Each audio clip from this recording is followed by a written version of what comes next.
адамдарды карасаң биринен бири акылдуу. Мисалы жана мазар деген эмне экенин билбейт экен.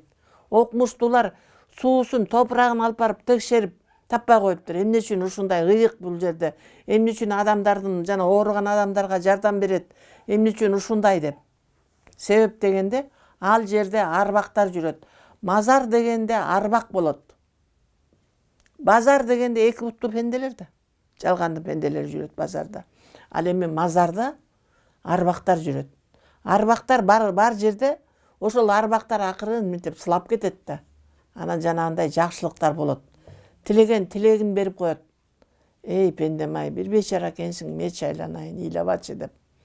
Ошондо алар жакшынакай болуп, жакшылык алып калышат. Мазар деген эмне экенин билишпейт. Мына биздин Кыргыз эмесинде бир Маданият деген каналы бар. Ошо Маданият каналында ар кандай шоулорду чыгарат.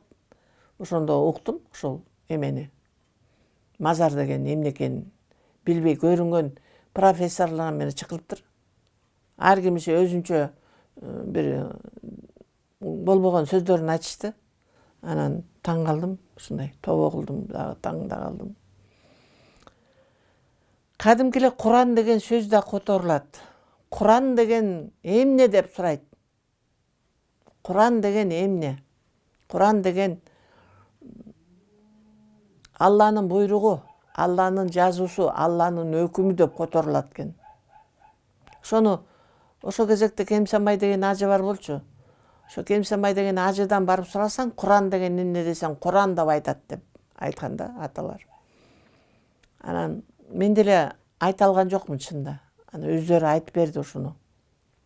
Ассалому алейкум деген сөздүн өзү дагы амандыгыңды Алладан тиледим деп которулат экен. Валейкум ассалам деген сиздин да амандыкты Алладан тиледим деп которулат экен. Мен ошол ассалому алейкум деген сөздүн которуларын билбептирмин. Анан Аллаху акбар деген сөздү дагы мындай көп эметпей жүрчүмүн, билбей бул Аллаху акбар деген бүттү, баары бүттү деген сөз го деп ойлочумун. Көрсө, о Алла колдоңуз деген сөз болуп которулат экен. Аллаху акбар деген.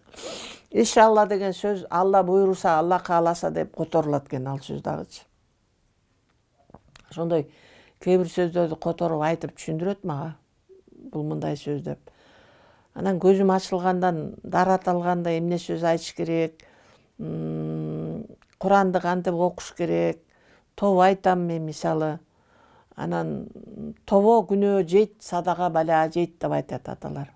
Тобо айтып, билбестигимди кечир Аллам деп сураганың ошол тобо менен айтылат экен.